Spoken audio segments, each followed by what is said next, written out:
This story is horrifying and the details might be upsetting. This is 23-year-old Valentina Tres Palacios, a popular DJ originally from Colombia.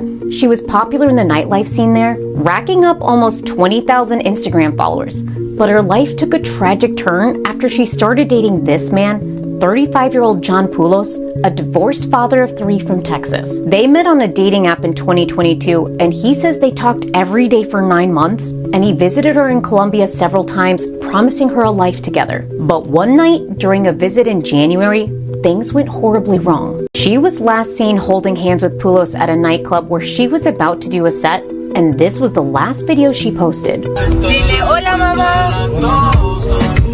But just days later, she was found dead, her body cruelly stuffed into a suitcase in a dumpster near the airport. After Valentina's body was discovered, Poulos disappeared.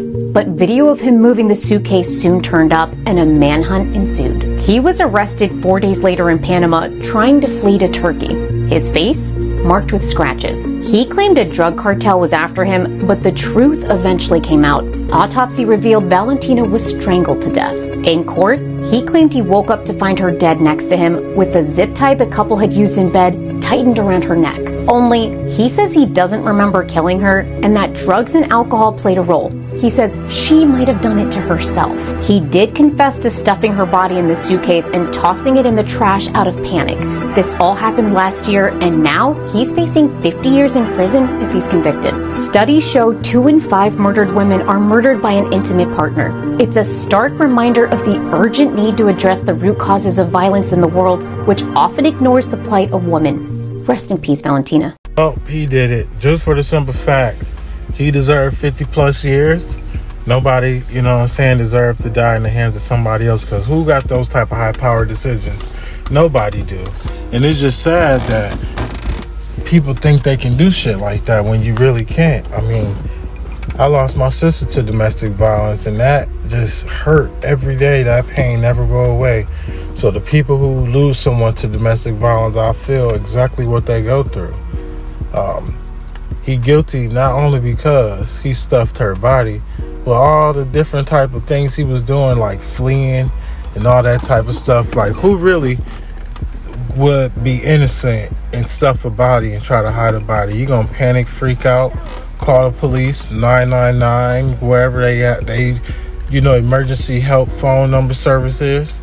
You're gonna do stuff like that. You ain't gonna panic and try to get rid of the evidence and then go to a whole nother country so you don't get caught. So I hope he get the 50 plus years that he deserves and have waiting for him. This story out of Vegas is crazy. This is Christopher Tapp, a 47-year-old man who just begun to rebuild his life after spending over 2 decades in jail for a crime he didn't commit. He was freed from prison and exonerated after new evidence tied someone else to the murder he was convicted for. He was then awarded over $11 million in damages after suing the city for his wrongful conviction. He even successfully helped to get legislation passed that guarantees compensation for the wrongfully convicted. But late last year, tragedy struck again. He was found in a luxury hotel in Vegas with brain bleed from blunt force trauma to the head. He died days later in the hospital. His death was initially thought to be an accident, but further investigation led them to this man, Daniel Rodimer, a 45-year-old father of 6 and a former WWE wrestler who was also a failed GOP candidate endorsed by Trump in 2020. Media report Tapp allegedly offered Rodimer's stepdaughter coke at a party, which led to a fight. Rodimer was arrested and is now facing murder charges. He turned himself in. Well known in his community and reportedly notorious for past aggression, he continues to plead his innocence. Text messages between Daniel and his wife give police some of their most damning evidence, though, with his wife saying, "I watched you murder somebody. Nobody should have to watch their husband murder somebody," alleging he then fled the scene. Christopher Tapp's death, just as he began to experience freedom, is a tragic reminder of the price of our collective failure to challenge a broken system. Meanwhile, Rodimer is out free after posting $200,000 bail and is due back in court in April. That's crazy. My condolences goes out to his family, man. And I'm not trying to be funny or anything, but man, he was dealt a crazy deck of cards through life. Just because of what he been through, and not knowing how he was, you know what I'm saying, raised at that.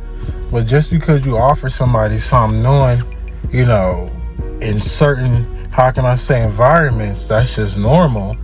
You know, nobody deserves to be killed or have to be slain by the hands of somebody else because they think they can make those high-powered decisions, when realistically that nobody at that type of power, except for demonic people who want to be evil and do this type of stuff to folks. But hopefully justice, you know what I'm saying, because of who he is, we don't know, but hopefully justice gets served, and, you know, the people that love this guy, they can somewhat be at peace of, man, that's crazy. Over just offering somebody something and you lost your life. I swear the world is going crazy.